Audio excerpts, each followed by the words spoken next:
Selamat datang kembali.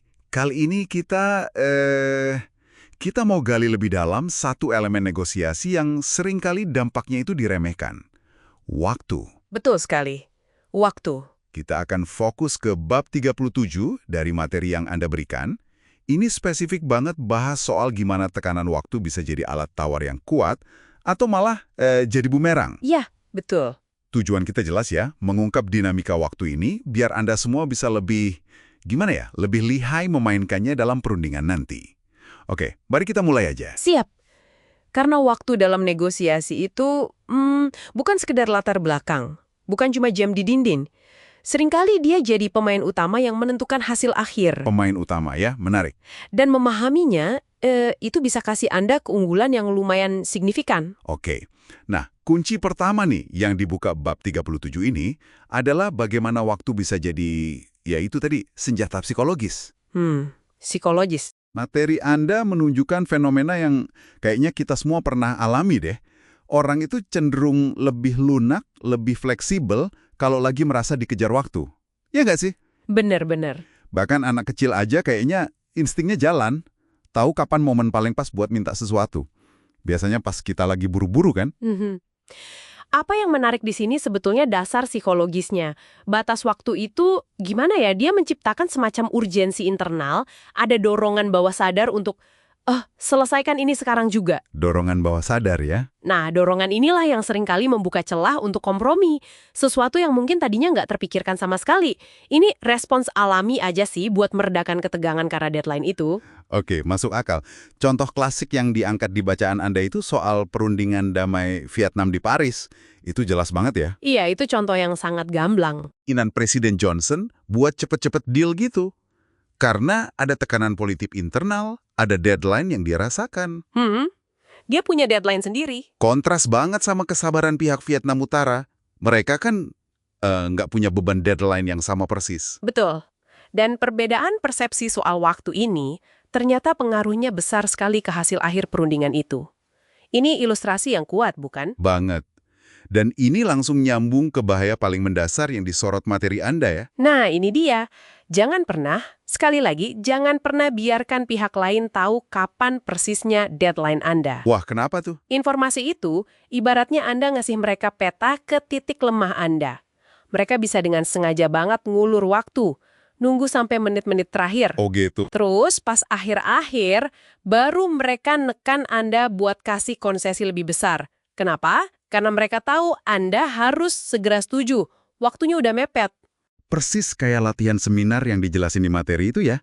Banyak peserta nyerah di akhir cuma karena kehabisan waktu. Tepat. Mereka memberikan poin penting di akhir karena panik waktu mau habis. Oke, jadi aturan main pertamanya jelas banget. Rahasiakan deadline internal Anda. Jaga baik-baik. Sip. Tapi sebaliknya, kita harus kayak detektif nih. Coba gali informasi. Ada nggak sih pihak lain itu punya batas waktu? Betul sekali. Mengetahui deadline mereka itu bisa memberi Anda keuntungan strategis yang, lumayan signifikan. Anda jadi punya daya tawar lebih. Oke. Nah, ini membawa kita ke pola penting lainnya nih yang diungkap di materi ini. Aturan 80-20. Ah iya, aturan 80-20. Disebutkan kalau sekitar 80% pergerakan atau konsesi lah ya dalam negosiasi itu seringnya terjadi cuma dalam 20% waktu terakhir yang tersisa. Jadi ini nunjukin kalau tekanan psikologis yang tadi kita bahas itu benar-benar memuncak di fase akhir ya. Intensitasnya naik drastis gitu. Benar sekali. Fase akhir ini jadi super krusial. Makanya penting banget buat ngelola ritme konsesi Anda. Jangan terlalu gampang ngasih di awal. Simpan amunisi ya. Betul. Simpan ruang gerak buat manuver di babak penentuan itu. Karena disitulah sebagian besar tarian negosiasi sebenarnya akan terjadi. Nah, ngomongin soal strategi, ada satu lagi yang mungkin agak mengejutkan dari bacaan Anda. Ini terkait dengan kesabaran, tapi juga pemanfaatan jeda waktu. Jeda waktu? Gimana tuh maksudnya? Konsepnya disebut waktu penerimaan atau acceptance time. Intinya gini, sebuah proposal yang awalnya mungkin kedengeran, radikal banget, atau kayaknya nggak mungkin diterima, Oke. itu punya peluang lebih besar untuk diterima kalau diberi waktu.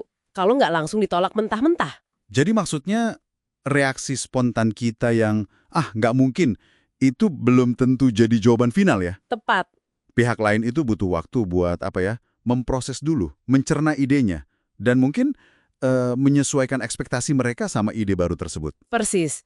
Mereka butuh waktu untuk mencerna. Ini berkaitan erat sama kemampuan kita untuk nggak kejebak sama yang namanya biaya hangus, sang kos. Oh, sang kos, investasi yang udah terlanjur keluar ya? Iya. Investasi waktu, tenaga, atau uang yang udah keluar. Contoh Donald Trump dalam materi Anda itu menarik banget. Dia batal lanjutin proyek besar karena nggak dapat konsesi pajak yang dia mau. Padahal udah banyak sumber daya keluar ya? Udah banyak, tapi fokusnya dia adalah kelayakan kesepakatan saat itu. Bukan mikirin, wah udah terlanjur keluar banyak nih. Fleksibilitas mental kayak gini, kemampuan menilai ulang berdasarkan kondisi terkini, itu inti dari pemanfaatan waktu penerimaan. Oke, paham. Jadi kalau kita rangkum nih, apa artinya semua ini buat Anda yang lagi dengerin pas lagi negosiasi? Sederhananya, waktu itu bukan cuma latar, tapi faktor aktif. Jadi kelola tekanan waktu Anda sendiri, rahasiakan deadline, tapi di sisi lain waspada banget sama fase akhir perundingan. Ingat aturan 80-20 tadi. Betul. Dan yang nggak kalah penting, coba deh gunakan kekuatan jeda. Kasih waktu penerimaan untuk ide-ide Anda. Atau kasih waktu buat diri Anda sendiri juga kalau dapat proposal yang mengejutkan. Jangan buru-buru respons. Nah, sebagai penutup, ini ada satu hal penting buat Anda renungkan setelah kita bahas konsep waktu penerimaan ini. Ya, Coba pikirkan, bagaimana pemahaman ini bisa mengubah cara Anda bereaksi, reaksi spontan Anda saat pertama kali dihadapkan pada tawaran yang terasa, wah nggak enak banget, nggak menguntungkan, atau bahkan mengejutkan. Apakah dengan menahan respon impulsif itu dan memberi ruang bagi waktu, baik buat diri sendiri maupun pihak lain, bisa jadi justru membuka jalan menuju kesepakatan yang lebih baik, kesepakatan yang mungkin tadinya sama sekali nggak terlihat. Coba direnungkan.